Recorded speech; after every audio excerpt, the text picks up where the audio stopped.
কাঁচা এবং পাকা ভিন্ন ভিন্ন আমে রয়েছে ভিন্ন ভিন্ন স্বাদ এবং ভিন্ন ভিন্ন পুষ্টি উপাদান। আম হচ্ছে ম্যাঙ্গোফেরা গণের বিভিন্ন প্রজাতির গ্রীষ্মমণ্ডলীয় উদ্ভিদের জন্মানো এক ধরনের সুস্বাদু ফল। আম পছন্দ করে না পৃথিবীতে এমন লোক নাই বললেও চলে, তাই আমকে সম্মান জানিয়ে ফলের রাজা বলা হয়। আমের উৎপত্তি স্থান আমাদের এই ভারতীয় উপমহাদেশ। দর্শক, আমরা এখন রয়েছি একটি মিশ্র ফল বাগান। আজকে আমরা এপ্রিল মাসে আমের পরিচর্যা সম্পর্কে কথা বলতে চাই। তো চলুন বিস্তারিত জেনে নেওয়া যাক। সম্মানিত উপস্থিতি, যে যেখান থেকে আমাদের প্রতিবেদনটি দেখছেন সকলকে স্বাগত জানাচ্ছি।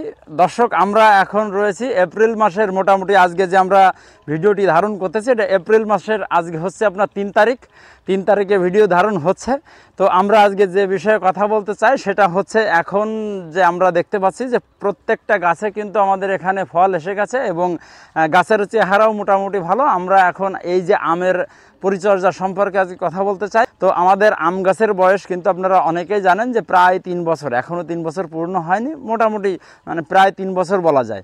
তো 3 বছর বয়সী এই যে আম গাছে এখন আমরা যে সারটা দেব সেটা হচ্ছে এখানে আমরা ইউরিয়া সারটা কিন্তু দেবো এই মতো অবস্থায়, যেহেতু গাছে ফল এই মতো অবস্থায় আমরা ইউরিয়া সারটা দেব 200 গ্রাম প্রতি গাছে, ঠিক আছে। এমওপি সারটা কিন্তু আমরা দেব মোটামুটি 100 গ্রাম, সাথে আমরা যেটা দেবো সেটা হচ্ছে ব্রোন সার, এটা দেবো 10 গ্রাম। তো এবং আমরা এখানে দিতে পারি 5 কেজি পরিমাণ জৈব সার। এই কয়টা সার কিন্তু আমরা এখন গাছের গোড়ায় আপনার ছিটিয়ে প্রয়োগও করা যায়। এটা আপনার কুইনিং সিস্টেমে গাছের গোড়া খুঁড়ে কিন্তু দেওয়া যেতে পারে। এক্ষেত্রে আমাদেরকে যেটা করতে হবে, আমরা যদি এখানে ছিটিয়ে প্রয়োগ করি তাহলে কিন্তু সারের অপচয় হয়। আমাদের সব থেকে যেটা বেশি ভালো হবে যদি এখানে আপনার মাটি খুঁড়ে দেওয়া যায়, ঠিক আছে। তো মাটি খুঁড়ে যদি আমরা দিই তাহলে আমাদের কিভাবে দিতে হবে, আর ছিটিয়ে যদি প্রয়োগ করি তাহলে আমাদের কিভাবে প্রয়োগ করতে হবে। যদি আমরা ছিটিয়ে প্রয়োগ করি তাহলে আমাদেরকে যেটা করতে হবে, গাছের যে ক্যানোপি এরিয়ার ভিতরেই কিন্তু আমাদের সারটা দিতে হবে। গাছের গোড়ার অংশে আমাদের দেখতে হবে যাতে আপনার সারটা একটু কম পড়ে, মোটামুটি গাছ থেকে 12 থেকে 14 ইঞ্চি বাইরে আপনার সারটা পড়বে। আর যখন আমরা কুইনিং সিস্টেমে বা মাটি খুঁড়ে যখন আমরা সারটা দেবো তখন আমাদের কি করতে হবে, আমাদের সেটাও কিন্তু ক্যানোপি এরিয়া খেয়াল করতে হবে। ক্যানোপি এরিয়া আমাদের খেয়াল করার কারণ হচ্ছে এখানে কিন্তু গাছে প্রচুর পরিমাণ শেকড় থাকে। শিকড়ের ভিতরে কিছু কিছু শেকড় থাকে যেগুলোকে বলা হয় ফিডার রুট। এই ফিডার রুটের কাজ হচ্ছে এরা হচ্ছে গাছের আপনার মাটি থেকে কিন্তু খাদ্যটা সংগ্রহ করে, ঠিক আছে। তো ফিডার রুটগুলো সাধারণত আমরা যেটা জানি সেটা হচ্ছে ক্যানোপি এরিয়ার ভিতরেই কিন্তু সীমাবদ্ধ থাকে। এক্ষেত্রে আমরা যখন মাটি খুঁড়ে সারটা দেবো তখন কিন্তু ক্যানোপি এরিয়ার ভেতরেই কিন্তু আপনাকে দিতে হবে।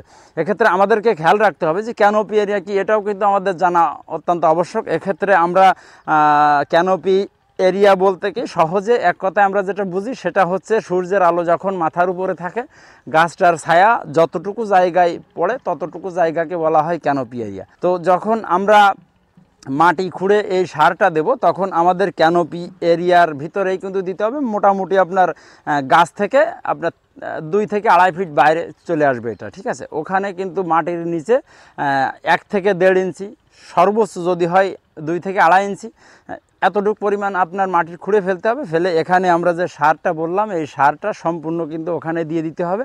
দিয়ে আমরা হালকা মাটি দিয়ে ঢেকে দেবো। দেওয়ার পরে আমাদেরকে যেটা করতে হবে এখানে কিন্তু আপনার অবশ্যই পানি দিতে হবে। এখন আমাদের যেহেতু গাছে আমরা দেখতে পাচ্ছি যে প্রচুর পরিমাণ আম হয়ে আছে, ঠিক আছে। তো এখন কিন্তু কোনো অবস্থাতেই গাছের এখানকার যে মাটি এটা কিন্তু ফাটতে দিলে চলবে না। আমাদের গাছে কিন্তু পর্যাপ্ত পরিমাণ পানি দিতে হবে। আর আমরা এবছরের প্রেক্ষাপটে যেটা দেখি এবছর কিন্তু বৃষ্টি একেবারে নাই। সেই কবে বৃষ্টি হয়েছে আমারও খেয়াল নাই, বহুদিন কিন্তু কোনো বৃষ্টি ছিল না। এক্ষেত্রে আমাদের প্রতি সপ্তাহে আমরা এই বাগানটাতে কিন্তু আপনার পানি দিচ্ছি। যদি এখানে পানি দেওয়া না হয় তাহলে কিন্তু পানির অভাবে আপনার অতিরিক্ত পরিমাণ যে আম সেটা কিন্তু ঝরে যাওয়ার সম্ভাবনা থাকে। এক্ষেত্রে আমাদেরকে অবশ্যই কিন্তু আপনার পানি দিতে হবে এবং আমরা যে সারটা বললাম এই সারটা কিন্তু আমাদের প্রয়োগ করতে হবে। দ্বিতীয় স্টেপে আমাদের যেটা করতে হবে সেটা হচ্ছে এখন বাগানে প্রচুর পরিমাণে ফল ধরেছে। তো যেখানে ফল থাকবে সেখানে তো পোকামাকড়, এটা স্বাভাবিক ব্যাপার। পোকা নিধনের জন্য এখন আমাদের স্প্রে দেওয়ার প্রয়োজন। এখন এই বাগানে মাঝে মাঝে ম্যানকোজেব ও সাইপারমেথ্রিন এই 2 গ্রুপের ঔষধ আমাদের স্প্রে দিতে হবে। স্প্রে দিলে কি হবে, স্প্রে দিলে কোনো পোকামাকড় বাগানে আসতে পারবে না, ফলটা নষ্টও হবে না। শুধু দর্শক, এতক্ষণ ধৈর্য সহকারে আমাদের সঙ্গে থাকার জন্য আপনাদেরকে আবারও স্বাগত জানিয়ে আমরা আমাদের আজকের প্রতিবেদন এখানে শেষ করছি। আপনাদের অনুপ্রেরণা আর আমাদের স্বপ্ন পূরণের অঙ্গীকার।